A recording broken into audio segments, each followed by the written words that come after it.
नमस्कार, मैं हूं Jully Tiwari. Daily news में आप सभी का स्वागत है। तो चलिए नजर डालते हैं आज के कुछ मुख्य समाचारों पर। बदलापुर बलात्कार प्रकरण, पुलिस की देरी पर जताई नाराजगी। जितेंद्र आव्हाड का धमाकेदार बयान। बदलापुर बलात्कार प्रकरण में पुलिस की कार्रवाई पर सवाल उठाते हुए राष्ट्रवादी कांग्रेस पार्टी के वरिष्ठ नेता जितेंद्र आव्हाड ने तीखी प्रतिक्रिया दी है। आव्हाड ने पुलिस द्वारा शिकायत दर्ज करने में की गई देरी को लेकर नाराजगी जताई और इस मामले की गहन जांच की मांग की है। आव्हाड ने अपने बयान में कहा, बदलापुर में घटित इस दर्दनाक घटना में पुलिस की लापरवाही स्पष्ट रूप से नजर आ रही है। पीड़ित परिवार को न्याय मिलने में देरी क्यों, ये सवाल बेहद गंभीर है। पुलिस द्वारा शिकायत दर्ज करने में लगाई गई देरी की जांच होनी चाहिए। यह किसी भी सूरत में बर्दाश्त नहीं किया जा सकता। जितेंद्र आव्हाड के इस धमाकेदार बयान ने राजनीतिक गलियारों में हलचल मचा दी है और पुलिस की भूमिका पर भी सवाल खड़े कर दिए हैं। उन्होंने इस मामले में सख्त कार्रवाई की मांग करते हुए कहा है कि दोषियों को किसी भी हाल में बख्शा नहीं जाएगा और इस घटना की निष्पक्ष जांच होनी चाहिए। आव्हाड ने चेतावनी दी है कि अगर न्याय में देरी हुई तो जनता के आक्रोश को संभालना मुश्किल हो सकता है। मुली 3 वर्षाच्या मुली त्यांच्यावरती अमानुष अत्याचार होतोय, परंतु या सगळ्या संदर्भात आता कुठेतरी जनप्रक्षोभ जो आहे तो बदलापूरमध्ये उसळलेला पाहायला मिळतोय। सकाळपासूनच बदलापूर रेल्वे स्थानक असू द्या, त्या शाळेची तोडफोड असू द्या, संतप्त जमावाने केलेली आहे। एकंदरच प्रकरण गुन्हास्पद आहे, विकृत आहे, पण पोलिसांनी ही कंप्लेंट घ्यायला एवढे दिवस का लावले याची गांभीर्याने चौकशी व्हायला। अत्याचार कळल्यानंतर आणि इतका हिनियस क्राईम कळल्यानंतर ताबडतोब FIRची नोंद व्हावी असं सुप्रीम कोर्टाचं मॅन्डेट आहे।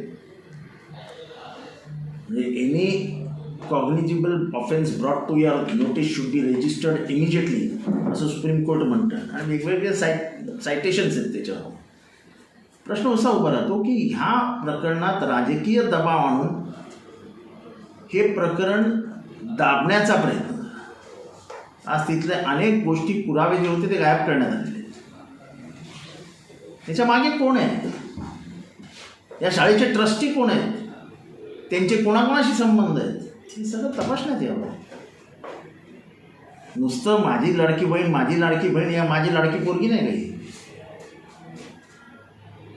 सरकार असुरक्षिततेची भावना निर्माण करते, पोलिसांना नको त्या कामासाठी वापरते आणि त्यामुळे पोलिसांनाही कंटाळा आला हे सगळं करून करून।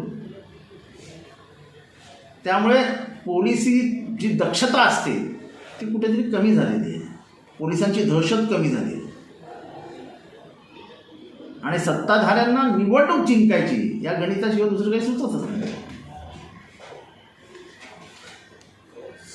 मात्र तिथल्या एका स्थानिक पुढाऱ्याने ज्या पद्धतीने तिच्या बाबतीत उच्चार केले, म्हणजे एखाद्या बाईला ती त्या विकृत प्रकाराचा शब्दांकन तिचं वार्ता हे करण्यासाठी गेलेली असतात, तिला विचारायचं की तुझ्यावर काही झालंय का, म्हणजे काय काय हा सत्तेचा माज आहे,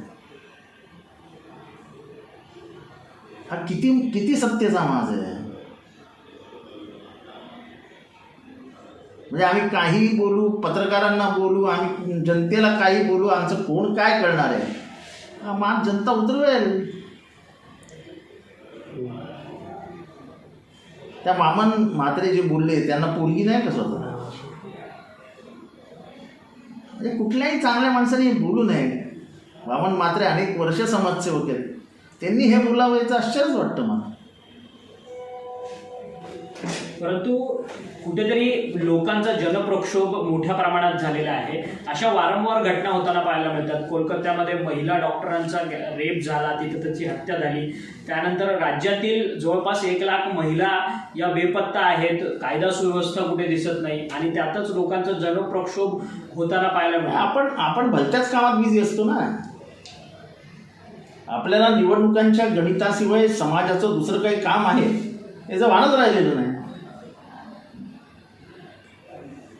प्रत्येक chief minister, deputy chief minister, हे सगळे एकाच कामात गुंतलेले आहेत, माझी लाडकी बहीण, माझी लाडकी बहीण, माझी लाडकी बहीण। बाकी रेशनला तांदूळ मिळत आहेत की नाही, संजय गांधी योजनेचे पैसे मिळत आहेत की नाही, विद्यार्थ्यांना स्कॉलरशिपचे पैसे मिळत आहेत की नाही, स्कॉलरशिपची बिना दलित विद्यार्थ्यांचं शिक्षण अडलंय त्याच्याबद्दल काय काय घेणं देणंच नाही आहे।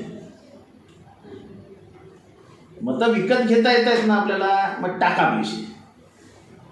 काय सुरक्षितता आहे ना, होईल 2-4 रेप होतील, काय फरक पडतो. जर माणसं हे विचारू शकतात पत्रकारांना की तुझ्यावर काय झालंय का, ती मानसिकता किती घाणेरडी असावी याचा विचार करावा आपण. ही सत्तेची मुजोरी आहे का? कारण ही सत्तेचा माज आहे, माज.